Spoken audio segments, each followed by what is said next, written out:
યુદ્ધ પહેલા જો રાવણના મુંગટ માથામાં લઈ શકતો હોય એ લંકાને જીતવામાં વાર ન લગાડે. અને એટલું નહીં, પછી પગ મૂક્યો અંગતે, અને એક પછી એક લંકાનો યોદ્ધા ઉભા થયા. તલભાર અંગતનો પગ કોઈ ઊંચો ન કરી શક્યો. છેલ્લે રાવણ ઊભો થયો, અને રાવણ જાય એમ કહેવાય કે અંગતના પગ પાસે આવવા જાય.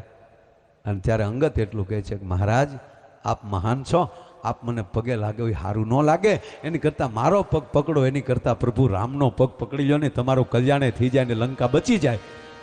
અને ન્યાલી જ્યારે અંગત પાછા ફર્યા, એ લંકાની કચેરીમાંથી પાછા ફર્યા અને બહાર આવ્યા એટલે એને પ્રશ્ન પૂછવામાં આવ્યો કે હે અંગત, તમારો પગ જો કોઈ ઊંચો ન કરી શક્યો, તમે રાવણને ન મારી શકો? કે એક પાટું એ માર નાખ,